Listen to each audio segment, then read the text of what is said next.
What's up, everybody? My name is Shannon and I am still waiting for my Satyr, and today we are talking about Foul Lady Fortune by Chloe Gong. This is the spin-off series to These Violent Delights, and it picks up about 4 years after the fact. I will say you really do need to read These Violent Delights and These Violent Ends before you read Foul Lady Fortune, otherwise a lot of things are going to be spoiled.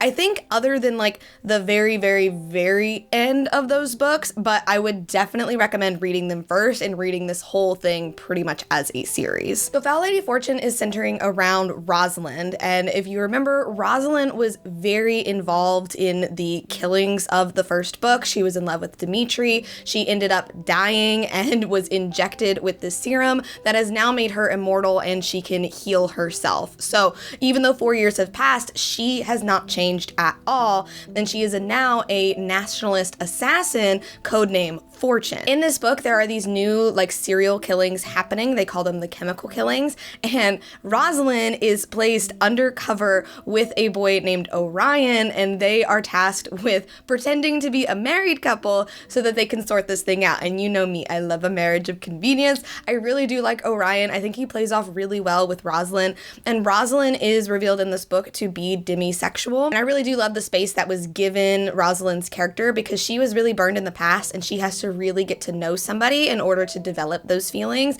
and I think Chloe Gong did a really good job with that representation. Overall, I did find this book kind of boring. I am giving it an A- because it is really good. I think the story is really great. I think coming off of These Violent Ends, like this book is very much on par with that series, but it was just so long. I found myself forgetting what was happening and like what we were trying to do. I kind of felt like we got lost in the details a little bit, but the very end of the book, like probably like the last 2 hours, was so good.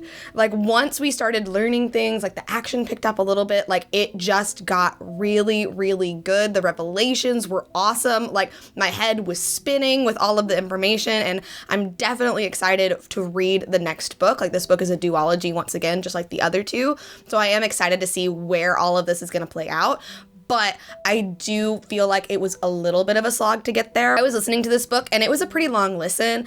I do think part of the reason it took me like kind of out of the experience, or I was kind of dragging my feet, is because I've really been wanting to get back to my reread of The School for Good and Evil. So like I feel like the last couple of books, since they haven't been like quite doing it for me, I think I've just been really wanting to read something else, so that might have also played into it. But there were times throughout this book where I like completely forgot. I'm like, wait a minute, what side are we on? Are we on nationalists? Wait, who are the Imperials? What are we doing? Like, I just got a little bit lost in the politics. And I think if this book was a little bit shorter, if the pacing was a little bit tighter, I think that might have helped just a little bit. But like I said, I am still giving this book an A-. I think it was really, really good. If you liked These Violent Delights, I would absolutely recommend picking up Foul Lady Fortune. And like I said, I would probably read these books like as a saga. Like I would read all 4 of them as a series and not like one or the other, because you are going to be spoiled on some things from the other books. I think you could read this first, but I think it takes a lot of